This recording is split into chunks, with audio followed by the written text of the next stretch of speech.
শুটকি পছন্দ করেন না এমন মানুষ খুব কমই আছে। আর তাও যদি হয় সামুদ্রিক কোনো ভালো মানের শুটকি, তবে তো আর কথাই নেই। শুটকি প্রেমিক মানুষদের জন্য আমার আজকের রেসিপিতে রয়েছে শীতল মাছ শুটকি ভর্তা। হ্যাঁ, আমার আজকের শুটকি হলো শীতল শুটকি। শীতল শুটকিটা চাপা মাছের মতো অত নরম না, একটু শক্ত। আমি স্বপ্ন আছি আপনাদের সাথে, চলুন দেখে নেই শীতল শুটকি ভর্তা ফ্লেভার জোনের সাথে।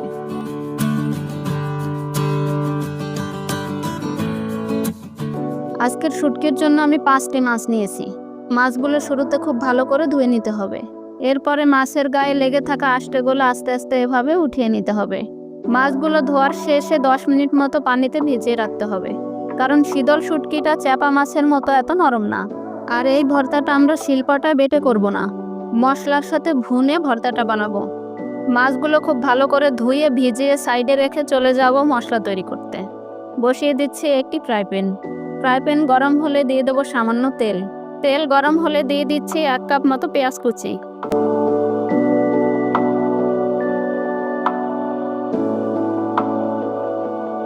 পেঁয়াজে একটু নেড়ে দিয়ে দিচ্ছি কিছু রসুনের কোয়া।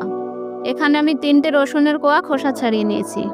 দিয়ে দিচ্ছি 6-7টা মতো কাঁচা লঙ্কা কুচি। এবার এগুলোকে একসাথে করে ব্রাউন কালার করে ভেজে নিতে হবে। পেঁয়াজ ভালো করে ভাজা হয়ে গেলে এর ভিতরে অ্যাড করে দিচ্ছি 1 টেবিল চামচ আদা বাটা। দিয়ে দিচ্ছি 2 টেবিল চামচ রসুন বাটা।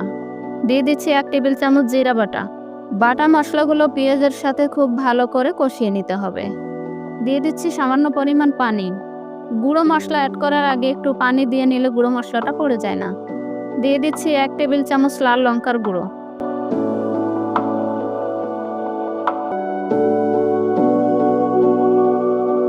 1 টেবিল চামচ হলুদ গুঁড়ো। দিয়ে দিচ্ছি স্বাদমতো লবণ। শীতল শুটকিটাতে লবণ দেওয়া থাকে না, তাই স্বাদমতো লবণ দিয়ে দিতে হবে। এবার মশলাটাকে খুব ভালো করে কষিয়ে নিতে হবে। মশলা খুব ভালো করে কষানো হয়ে গেলে এর ভিতরে ভিজিয়ে রাখা মাছগুলো দিয়ে দিতে হবে। মাছগুলো মশলার সাথে একটু নেড়ে ঢেকে দিতে হবে। মাছ যদি ভেজানোর পরে যথেষ্ট নরম হয়ে থাকে তবে আর পানি অ্যাড করার দরকার হবে না। আর যদি একটু শক্ত থাকে তবে সামান্য পানি দিয়ে ঢেকে দিতে হবে।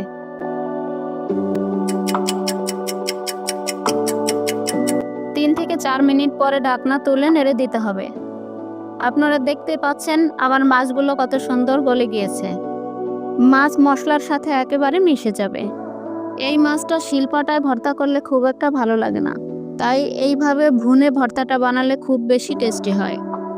মাছ মশলার সাথে মিশে যাওয়ার পরে একটু সময় নিয়ে মশলাগুলোকে এভাবে ভালো করে ভেজে একটু ভুনা ভুনা ভাব করতে হবে।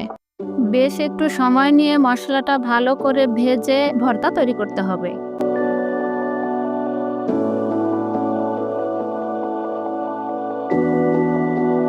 এভাবে শীতল শুটকি ভর্তা একবার ট্রাই করে দেখুন, আশা করি সুন্দর হবে। রেসিপিটি ভালো লাগলে ভিডিওটিতে লাইক দিয়ে দিন। ফ্লেভার জোন চ্যানেলটি এখনও যারা সাবস্ক্রাইব করেননি তারা প্লিজ দয়া করে সাবস্ক্রাইব করে পাশে থাকুন। দেখা হবে আবারও কোনো নতুন স্বাদের গল্প নিয়ে। সে পর্যন্ত সবাই ভালো থাকুন, সুস্থ থাকুন। বিদায় নিচ্ছি। আল্লাহ হাফেজ।